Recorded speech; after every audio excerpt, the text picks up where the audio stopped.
는 디도서 2장 11절부터 14절입니다. 디도서 2장 11절부터 14절.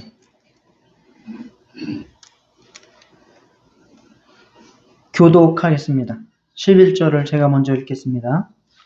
모든 사람에게 구원을 주시는 하나님의 은혜가 나타나 우리를 양육하시되 경건하지 않은 것과 이 세상 정욕을 다 버리고 신중함과 의로움과 경건함으로 이 세상에 살고 복스러운 소망과 우리의 크신 하나님 구주 예수 그리스도의 영광이 나타나심을 기다리게 하셨으니 그가 우리를 대신하여 자신을 주심은 모든 불법에서 우리를 속량하시고 우리를 깨끗하게 하사 선한 일을 열심히 하는 자기 백성이 되게 하려 하심이라. 아멘. 우리 14절만 한 번 더 같이 합독하겠습니다. 시작. 그가 우리를 대신하여 자신을 주심은 모든 불법에서 우리를 속량하시고 우리를 깨끗하게 하사 선한 일을 열심히 하는 자기 백성이 되게 하려 하심이라. 아멘. 예, 저희들이 지금 구원의 여정 9단계를 살펴보고 있습니다. 자, 소명, 중생, 회심, 신앙, 칭의, 양자까지 저번 주에 살펴봤고요. 오늘은 성화라는 단계를 살펴볼 것입니다. 지난주에는 우리가 칭의에 대해서 이해를 좀 더 구체적으로 설명을 드려서 더해드렸고, 그 다음에 오해는 빼드렸습니다. 그러니까 칭의 받았다고 해서 우리가 함부로 살아서도 되지 않고 칭의를 얻었는데도 불구하고 또 지옥에 간다는 이러한 오해는 빼드리고 칭의에 대해서 올바른 생각을 할 수 있도록 도와드렸고, 그리고 칭의의 적극적인 단계인 이 양자됨에 대해서 지난주에 말씀을 드렸죠. 자, 오늘은 성화입니다. 자, 한번 따라해 보실까요? 성화. 성화. 예. 성화라는 것은 무슨 거룩한 그림을 말하는 게 아니고 사람 이름 성화도 아니에요. 우리 사촌 형님 중에 성화라는 사람이 있는데 그걸 말하는 것도 아니고, 성화라고 하는 거는 그 거룩할 성자에다가 될 화자예요. 거룩하게 되어 간다. 이게 천주교에서는 행함으로 말미암는 구원이 강조되잖아요. 그래서 성화라는 말을 안 쓰고 칭의라는 말도 안 쓰고 의화라고 하는 말을 써요. 의화. 무슨 얘기인지 아시겠죠? 사람이 점점 의롭게 되어져 간다라고 하는 의미로 의화라고 하는 단어를 씁니다. 그러나 기독교에서는, 개혁교에서는 의화라는 말이 있어요, 없어요? 없어요. 칭의는 점점 되어가고 이런 게 아니에요.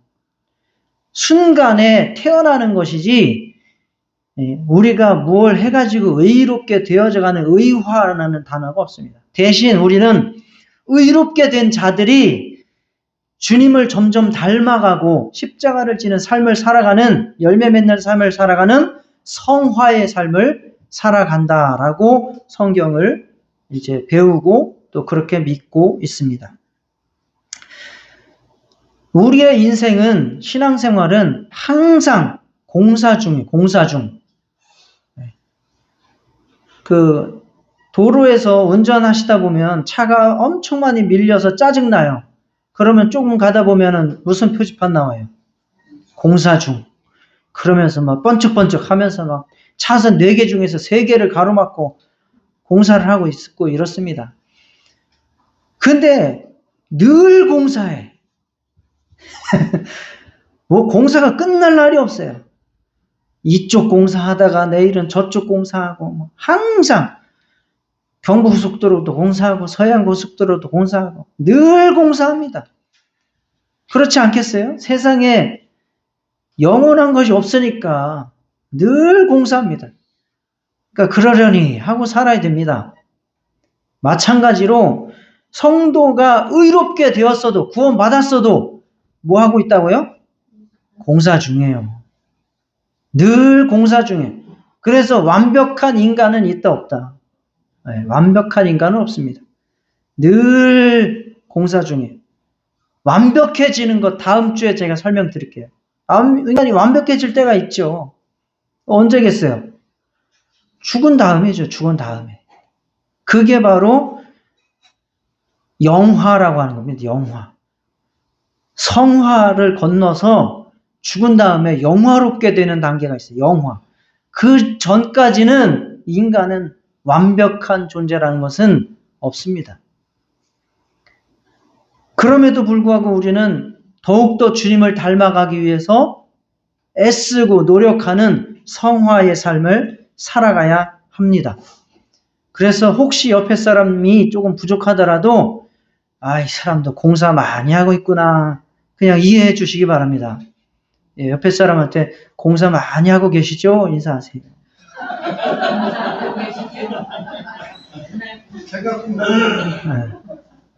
네, 공사 중입니다. 늘 공사 중입니다.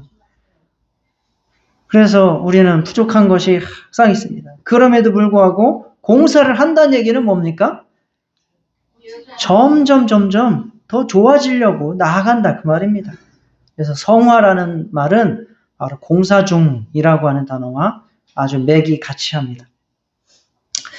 그래서 우리는 내 안에 있는 죄성과 싸우면서 하나님의 뜻을 추구하며 예수님의 성품을 닮아가기 위해서 애쓰는 인생을 살아갑니다. 그게 성화의 단계입니다. 히브리어로는 이제 카도시라고 하고 헬라어로는 하기오스라고 하는데 세상과 구분이 확실하게 된 사람을 뜻하는 거예요. 거룩이라고 하는 것은 세상과 구분된 사람, 구별되어서 하나님께 바쳐진 사람, 이게 거룩 그리고 성화예요. 그리고 하나님을 닮고자 열망하는 그러한 마음, 그런 것을 성화라고 합니다. 빌립보서 2장 12절에도 보면 지난주에 살펴봤는데 항상 복종하여 두렵고 떨림으로 너희 구원을 이루라 라고 말씀했어요. 빌립보 교회도 공사 중이에요. 빌립보 교회도 믿음이 훌륭했고 아주 성장하고 있었지만 그래도 공사 중이에요. 그래서 바울 사도가 빌립보 교회에 이렇게 두렵고 떨림으로 너희 구원을 이루라고 말씀했습니다. 이것은 하나님께서 주신 구원이 부족해서 그것을 채워라. 열심히 추가되어야 된다라고 하는 의미가 아니라 구원받은 자답게, 의로운 자답게, 하나님의 자녀답게 하나님의 법을 이루면서 순종하면서 끝까지 살아라라고 하는 권면의 강조였습니다. 우리 모두 성화의 삶을 추구하면서 하나님을 기쁘시게 하는 그런 성도들 다 되시기를 축복합니다. 그래서 세 가지의 성화의 동력을 살펴보도록 하겠습니다. 믿음과 소망과 사랑으로 우리는 성화를 이루어가야 됩니다. 바로 하나님께서 우리에게 주신 은혜에 대한 하나님의 사랑에 대한 반응으로서 우리는 성화를 이루어갑니다. 우리를 하나님께서 사랑하셔서 의롭다고 하셨죠. 죄를 없애주시고 의롭다고 하셨습니다. 우리를 구원해 주셨다는 것입니다. 이거를 성경에서는 1만 달란트 빚진 자, 수십조 원을 빚을 탕감받은 자라고 말씀을 하고 있지 않습니까? 우리는 수십조 원의 빚을 탕감받은 사람입니다. 그것이 바로 예수님께서 우리의 죄를 사하여 주신 것에 대한 비유입니다. 그러면은 우리 안에서 당연히 나타나야 되는 것은 어떠한 반응입니까? 내가 빚이 수십조 원이 있는데 그거 다 탕감받았어요. 그럼 어떤 반응이 나타나야 돼요? 감사하죠. 감사한 거죠. 그리고 혹시 나한테 누가 몇백만 원 빚진 거 있으면 그것쯤은 어떻게 해줘도 돼요? 탕감해줘도 되잖아요. 그러한 반응이 바로 우리에게서 당연히 일어나는 거죠. 그게 바로 성화로 이어진다는 것입니다. 그래서 성화의 출발은 하나님의 은혜입니다. 하나님의 칭의입니다. 하나님의 구원입니다. 그래서 그것이 우리를 성화로 이끌어가는 주도권을 갖고 있는 겁니다. 그래서 하나님께서 우리의 성화의 주도자가 되시는 거예요. 성화도 내가 억지로 수련하고 도 닦고 면벽수도 하고 금식하고 해서 이루어질 수 있는 게 아니에요. 성화의 주도권 누구에게 있다? 하나님께 있다. 무엇을 통해서? 은혜를 통해서. 하나님께서 우리에게 은혜를 주심으로, 말씀을 주심으로 우리를 성화로 주도해 나가신다라고 하는 것입니다. 그래서 우리는 하나님의 사랑에 대한 깊은 감사와 우리를 의롭게 해주신 그 칭의의 감격으로 하나님의 원하시는 그것, 기쁘시게 하는 것을 위해서 살아가는 반응으로 우리의 삶이 나타나게 됩니다. 구원받았으니 막 살아도 되지 않나요? 그것은 지난주에 다시 말씀드렸듯이 구원받지 못한 사람의 생각입니다. 성화는 하나님께서 우리를 거듭나게 하셨기에 이제는 거듭난 거룩한 백성의 옷을 입고 거룩한 백성답게 살아가는 것이 성화입니다. 칭의는 하나님께서 일방적으로 우리에게 베풀어 주신 하나님의 은혜입니다. 그렇지만 성화는 그렇게 베풀어 주신 은혜에 대한 나의 적극적인 반응입니다. 그래서 성화에 대해서 설명할 때 성화가 어떻게 이루어지느냐? 자, 따라 하시겠습니다. 성화는 100% 하나님의 은혜 속에 100% 우리가 반응하는 역사다. 이거를 잘 이해를 하시면 성화가 어떻게 이루어지는지를 잘 알 수 있습니다. 성화는 100% 하나님의 은혜 아래서 이루어지는 것이고 거기에 100% 우리가 반응함으로써 성화의 단계를 걸어갈 수 있다는 겁니다. 여기에서 하나님의 은혜가 없어. 그러면 성화는 일어나지 않습니다. 100% 하나님의 은혜가 이루어졌는데도 내가 반응을 하지 않아. 그러면 성화의 단계가 일어나지 않게 되는 겁니다. 네, 어서 오세요. 네, 이따가 소개시켜 드릴 테니까 궁금증은 잠깐 참으시고. 네, 그래서 100% 하나님의 은혜 속에 100% 우리가 반응하는 역사. 이거를 기억해 보셔서 잘 묵상을 해 보세요. 성화가 그런 거구나.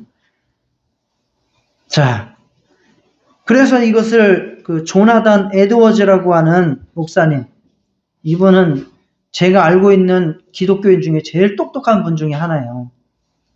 미국의 개혁을 이끌었던 분인데, 이분이 이렇게 설명을 했어요. 성화는 우리는 수동적이지만은 않다. 또한 하나님께서 일부를 하시고 나머지를 하는 것도 아니다. 하나님이 모든 것을 하시고 우리도 모든 것을 하는 것이다. 우리는 전적으로 수동적이며 전적으로 능동적이다. 전적으로 수동적이라고 하는 것은 우리를 전적으로 인도하시는 하나님이 계시기 때문이며 전적으로 능동적이라는 것은 우리가 적극적으로 주의 선을 이루기 위해 살아가기 때문이다. 라고 설명을 해주셨습니다. 하나님의 은혜가 있어야 성화가 일어나는 것이고 우리가 거기에 반응함으로써 성화가 일어난다라고 하는 것을 말씀드리는 거예요. 자, 주님께서 우리를 부르시고 구원하시고 지금도 인도하고 계시니 우리도 적극적으로 하나님의 그 은혜에 반응해서 빛을 드러내고 하나님의 성품을 세상에 나타낼 수 있는 그러한 성화의 삶을 살아가시기를 축원합니다. 그래서 우리가 받은 하나님의 사랑에 보답해서 감격해서 우리도 용서를 베풀고 또 긍휼을 나타낼 수 있는 그러한 삶이 바로 성화의 삶이 되는 것입니다. 우리 안에서 더욱더 용서와 베품과 배려의 삶이 충만히 나타나 성화되어가는 모든 성도 되시기를 축원합니다. 두 번째 성화는 바로 믿음의 열매 또는 믿음의 증명입니다. 성화는 믿음이 행함으로 나타나는 성도의 삶을 말하는 것입니다. 행함을 강조하는 야고보서를 보면 야고보서 2장 23절에 아브라함이 어떻게 의에 이르렀는지를 말씀합니다. 이에 성경에 이른바 아브라함이 하나님을 믿으니 이것을 의로 여기셨다는 말씀이 이루어졌고 그는 하나님의 벗이라 칭함을 받았으니 이것이 어디에 나오는 말씀이냐면 창세기 15장 6절에 나오는 말씀이에요. 하나님께서 말씀하셨을 때 창세기 15장에서 아브라함이 믿음에 거기서 의롭다고 그냥 하셨어요. 그런데 하나님께서 정작 아브라함의 믿음을 완전히 인정하신 것은 언제인지 아세요? 창세기 22장에서예요.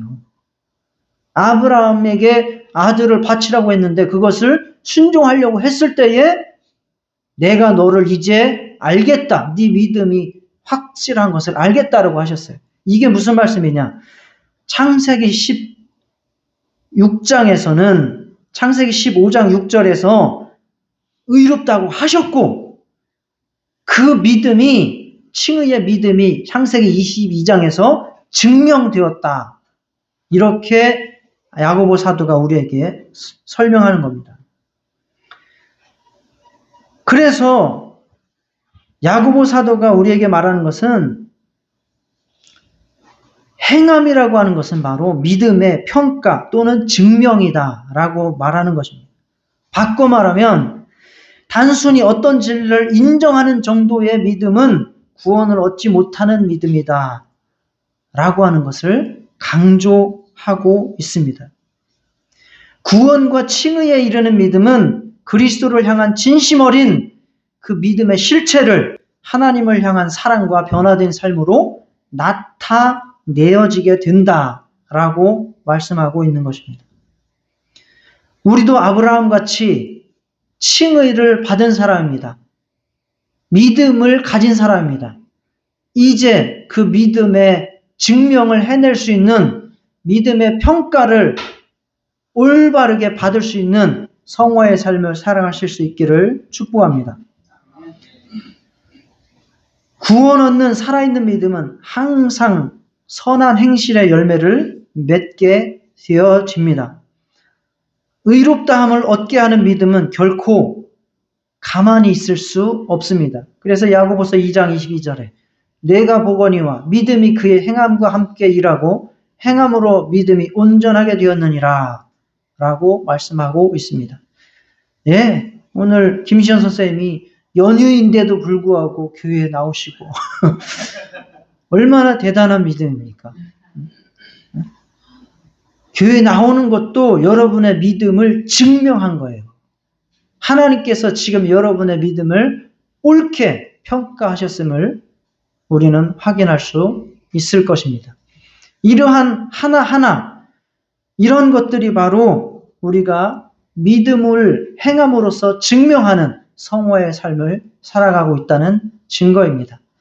앞으로도 더욱더 믿음을 가지고 많은 행함을 통해서 여러분의 믿음이 확실한 증거 되실 수 있기를 축복합니다.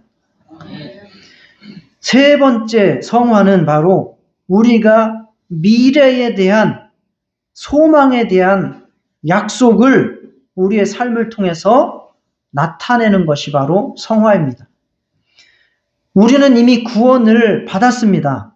그렇죠? 우리는 이미 구원을 받았습니다. 그러나 아직 완전한 천국에 들어가지는 못했습니다. 이것이 우리가 살고 있는 이미와 아직의 이 중간 단계예요. already, not yet 이렇게 표현을 하죠. 영어는. 자, 따라하겠습니다. 이미 구원 얻었지만 아직 천국에는 못 들어갔다. 아직 천국에는 못 들어갔다. 네, 이게 중간 단계예요. 이 단계가 무엇이 필요한 단계냐? 성화가 필요한 단계예요. 자, 예수님하고 우리는 결혼을 했어요. 법적으로는 부부예요. 그게 이제 약혼식을 한 것과 마찬가지죠. 법적으로는 부부예요. 그러나 결혼식을 완전하게 치르고 함께 살지는 못하고 있어요. 그러면은 그 단계에 있어서 신부는 어떻게 해야 됩니까? 그렇죠. 정결하게 또 자기 신랑이신 예수님을 만날 준비를 거룩한 신부로서 나아가는 그런 과정에 시간이 필요한 것입니다. 그것이 바로 이미 구원받았지만 아직 천국에는 이르지 못한 성도의 살아가는 삶이어야 합니다. 우리가 넘어지고 부족한 것 많습니다. 그렇지만 그런 것에 너무 집착하고 좌절하지 마시고 정말 우리를 기쁘게 받아주시고 변화시켜 주실 하나님의 영광의 나라에 집중하며 나의 영혼을 잘 가꾸어 가실 수 있기를 축원합니다. 그 소망을 가지고 우리는 성화의 삶을 살아가는 거예요. 막 사는 것이 아니죠. 내 인생 앞으로 희망이 없어. 뭘 해도 희망이 없어. 막 살아. 대충 살아. 그냥 개똥밭에 굴르든지, 소똥밭에 굴르든지, 어차피 앞으로 살아도 희망이 없는데 그런 게 아니고, 앞으로 나는 정말 아름답고, 아주 거룩하고, 아주 귀한 사람을 만나야 돼. 그러니까 지금 내가 막 살 수 없어. 함부로 살 수 없어. 그때까지 나는 나를 다 잘 가꾸고 준비하고 그렇게 해가지고 나의 최상의 상태를 만들어서 그 시간에 그 자리에 그분과 만나러 갈 거야 라고 하는 준비를 하시는 게 바로 성화의 삶이라는 거예요. 그래서 우리는 그 미래에 하나님께서 약속하신 하나님 나라 그리고 예수님과 만날 그 순간을 우리는 집중하면서 정말 그것을 기뻐하면서 준비하는 삶을 살아가셔야 됩니다. 그러기 위해서는 우리가 먼저 정말 구원받았다라고 하는 확신을 더욱더 굳세게 하는 것이 필요합니다.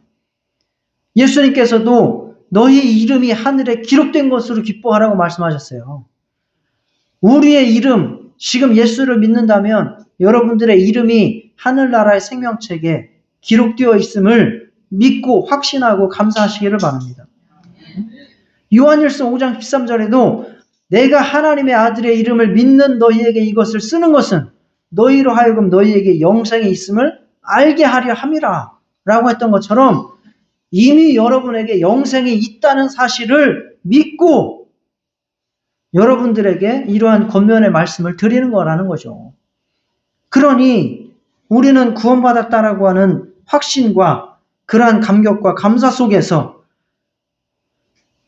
우리가 지금 그래도 부족하고 연약하다 할지라도 마지막 날에 예수님을 만날 날 하늘나라에 갈 날을 소망하면서 그 부족한 것들을 조금 보완하고 채워가면서 성화의 삶을 살아가자 그 말입니다.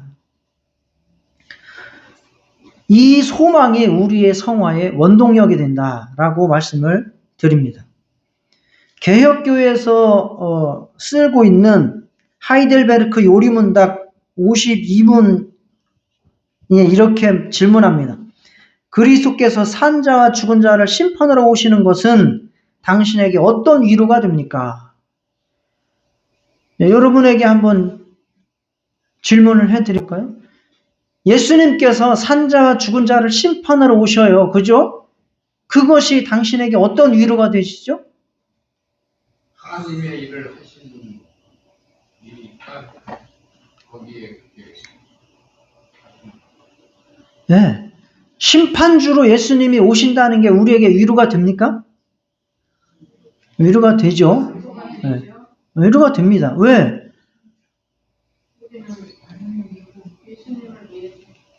이미 우리는 예수님의 피로 죄사함을 받았기 때문이죠. 두 번째는 우리를 구원하실 것이기 때문이죠. 보상하시길 것이기 때문이죠. 그래서 답을 모범 답안이에요, 이게. 그 질문에 대한 모범 답안이에요. 모든 슬픔과 박해 가운데서도 나는 고개를 들어 전에 나를 위해 하나님의 심판에 자기 자신을 내어주시고 내 모든 저주를 제하여 주신 바로 그분이 하늘로부터 심판주로 오실 것을 간절히 기다립니다. 내가 구원받았기 때문에 나는 예수님이 오시면 구원하실 것이기 때문에 소망이 되는 것이고, 더불어서 그가 오시면 내가 수고하고 애쓴 슬픔과 박해 가운데서 이겨낸 것에 대해서 보상할 것이기 때문에 기대가 되고 위로가 된다는 것입니다. 우리는 하나님께서 은혜 주셔서 믿음 주셔서 거룩한 삶을 살아가는데 그 거룩한 삶을 살아간 것에 대해서도 하나님께서는 보상을 주신다고 약속을 하셨습니다.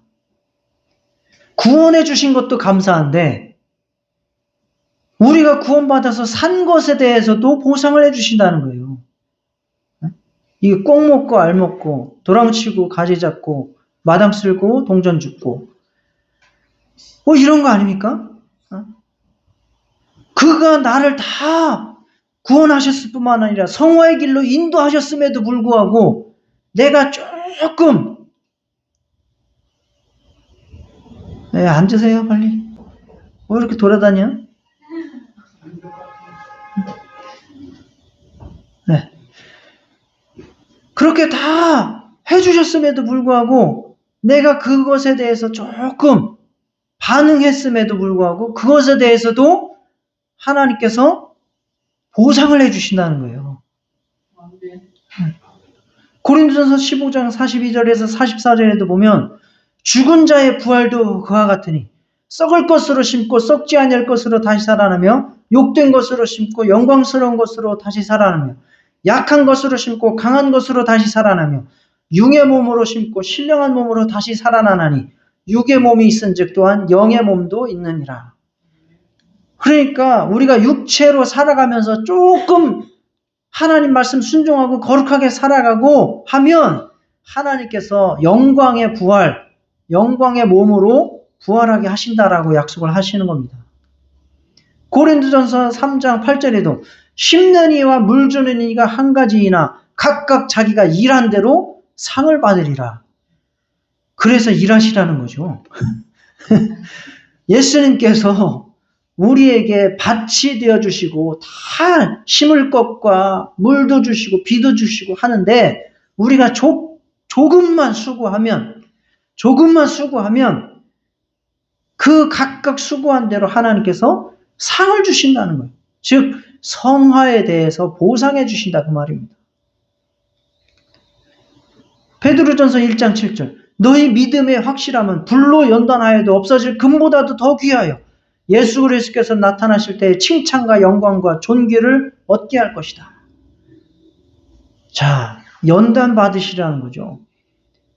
우리의 마음을 예수님의 성품을 닮아가는 마음으로 그렇게 바뀌어 갈 때에 그것이 금보다도 더 귀해서 나중에 칭찬과 영광과 존귀를 얻게 된다는 거예요. 성질대로 살지 마시고 성질을 조금만 죽이면서 예수님의 성품을 닮아가고자 애쓰면 이렇게 칭찬과 영광과 존귀를 주신다는 거예요. 이것은 나에게도 좋은 일인데 그것을 행했다고 하나님께서 보상을 주시니까 이것이 얼마나 놀랍고 감사한 일입니까? 바로 하나님께서는 우리의 성화의 원동력이 되시고 근원이 되시고 힘이 되십니다. 그런데도 그 반응에 대해서 하나님은 기뻐하시고 큰 영광의 보상을 약속해 주셨습니다. 감사한 마음으로 주님 주실 그 보상과 영광을 소망하며 예수님의 성품을 담고 정말 이 땅에 하나님의 일들이 잘 이루어질 수 있도록 그렇게 수고와 애씀을 능히 감당하시는 저와 여러분 되시기를 축원합니다. 그래서 그 소망의 삶을 가지고 흔들리지 말고 더욱더 믿음으로 성화의 삶을 살아가는데 힘쓰는 자들이 되라 라고 바울 사도가 고린도전서 15장 58절에 말씀하고 있습니다. 지금까지 하나님의 사랑에 의한 반응에 의해서 성화가 일어나고 믿음의 증명으로서 성화가 일어나고 소망을 가지고 우리가 그 소망에 대한 기대의 삶으로 성화가 일어난다라고 말씀을 드렸습니다. 신자가 구원을 받는 것이나 또는 중생을 얻는 것이나 칭의를 얻고 거룩해지는 것 눈에 보여요? 안 보여요? 안 보입니다. 그러나 보이는 영역이 있어요. 보이는 영역이 바로 성화라는 겁니다. 구원은 눈에 보이지 않지만 구원받은 자의 거룩한 삶은 보인다는 겁니다. 그래서 세상 사람들은 우리 속에 일어나는 구원을 눈 씻고 눈까지 씻고 봐도 볼 수 없어요. 그들이 하나님을 볼 수 있겠어요? 우리가 의롭다는 걸 볼 수 있겠어요? 볼 수 없죠. 그렇지만 우리가 하나님을 만나서 은혜 받아서 변화된 삶을 살아가면 그 사람들은 그것을 볼 수 있어요. 그래서 우리가 무언가 변화됐어. 마음이 변화됐어. 생각이 변화됐어. 행동이 변화됐어. 그러면 옆에 사람이 물어보면 왜 그래? 죽을 때가 됐어? 아니, 죽을 때가 된 게 아니고 예수를 만나서 그래. 라고 대답하실 수 있어야 됩니다. 그거에 보인다는 거예요. 성화는 보인다는 거예요. 아, 저 사람 안에는 뭔가 변화가 일어났구나. 라고 하는 것이 나타난다는 거예요. 그게 성화입니다. 특히 오늘날에는 세상 사람들이 얼마나 교회를 싫어하고 목사를 싫어하고 기독교를 싫어하고 위선자라고 이야기하고 그냥 장사꾼 취급하고 그러지 않습니까? 그렇기 때문에 특히 오늘날에는 뭐가 필요하냐? 구원받은 자의 삶이 필요한 겁니다. 즉 성화가 필요한 시대입니다. 그것을 세상 사람들이 기대하고 있는 거예요. 아, 너희가 믿는다며? 하나님 살아 계시다며? 아, 너희가 구원받았다며? 하나님의 자녀라며? 그런데 왜 그렇게 살아? 라고 하는 것이 아니라 뭔가 다르네. 확실히 네가 말한 게 뭔가 있구나. 그것을 우리가 나타내야 돼요. 그게 성화입니다. 우리가 모여가지고 예배 드려서 하나님 앞에 찬송하고 기도하고 영광 돌리는 것 아주 중요합니다. 그게 하나님 앞에 제 1순위입니다. 그러나 세상 앞에서 우리의 1순위는 뭐냐면 예배당을 나간 이후에 어떻게 변화된 모습을 거룩한 자의 삶을 살아갈 것인가 하는 것이 1순위입니다. 세상이 보고자 하고 기대하는 것은 우리가 예배하고 나서 예수 믿고 나서 구원받고 나서 교회 밖에서의 삶이 얼마나 변화되었나라고 하는 것을 기대하고 바라보고 있는 것입니다. 오늘날 우리가 정말 전도하기가 힘든 시대예요. 여러 가지 주변에도 목사님들 호떡 전도도 많이 하시고 별의별 전도가 다 있어요. 차를 끓여서 나가서 커피를 타주기도 하고 핫팩을 주기도 하고 김치를 주기도 하고 물론 당연히 무언가를 얻어 먹어야 마음이 열린다는 이야기도 맞긴 맞아요. 얻어 먹으면 마음이 열리죠. 아니요.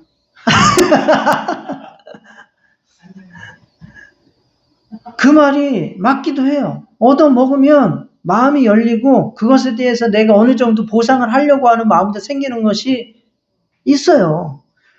그렇지만 그것 가지고 그 사람들이 믿음을 갖고 구원에 이른다라고 하는 것은 힘든 문제예요. 그렇기 때문에 우리가 정말 이 시대에 필요한 것은 복음을 증거할 수 있는 가장 위대한 비결, 삶으로 예수 그리스도를 증거하는 것입니다. 우리가 거룩하게 되었다라고 하는, 하나님 앞에 의로운 자가 되었다라고 하는 것에 대한 감격과 반응이 있으시기를 축복합니다. 우리가 믿음이 있다면 그 믿음에 증거하는 삶이 나타나실 수 있기를 축복합니다. 우리에게 구원받은 자가 갈 천국을 약속하셨고 그 부활과 영광을 약속하신 것을 믿는다면 그 영광에 들어가기까지 준비하는 삶이 성화로 행함으로 나타나실 수 있기를 축복합니다. 이런 것들을 보면서 세상 사람들은 뭔가 있구나. 뭔가 있구나. 확실히 하나님이 살아계시구나. 네가 믿는다는 것은 가짜가 아니구나. 네가 구원받았다고 하는 것은 가짜가 아니구나. 라고 하는 말들을 하면서 그 사람들이 처음에는 모른 척 할 거예요. 못 본 척 할 거예요. 그렇지만 그들 속에는 계속해서 무언가 궁금증이 생겨날 거예요. 그러면서 그들이 진짜 어려움이 처했을 때에 우리에게 무언가 질문을 하고 요청을 하고 그 근원을 네가 그렇게 힘들었을 때도 너는 정말 밝고 힘들어하지 않고 정말 긍정적으로 잘 이겨내더라. 그 힘이 어디서 났니? 라고 우리에게 질문을 할 것입니다. 그리고 우리가 얼마든지 정말 교만해지고 얼마든지 떵떵거리며 살 수 있는 그 순간에도 겸손하게 이웃을 섬기면서 살아가는 모습을 보면서 너는 어떻게 그렇게 살 수 있니? 그 근원이 뭐니? 라고 질문을 할 것입니다. 그리고 나는 정말 저 사람이 미워 죽겠고 그래서 난 용서가 안 돼서 마음이 힘들고 괴로운데 너는 어떻게 너를 그렇게 괴롭히는 사람을 그렇게 잘 대해주고 용서 베풀어주고 그렇게 살 수 있니? 그 근원이 뭐니? 나도 좀 배워보자 라고 여러분에게 찾아올 날이 있을 겁니다. 정말 예수님을 닮고 그래서 그 예수님의 말씀을 또 전하고 그렇게 성화의 삶을 십자가의 삶을 잘 감당해낼 수 있는 저와 여러분 되시기를 축원합니다. 다 같이 성화를 이루어가게 하옵소서. 믿음으로 증명하게 하옵소서. 칭의에 대한 반응이 일어나게 하옵소서. 소망이 내 안에서 행함으로 나타나게 하옵소서. 다 같이 기도하시겠습니다. 하나님 아버지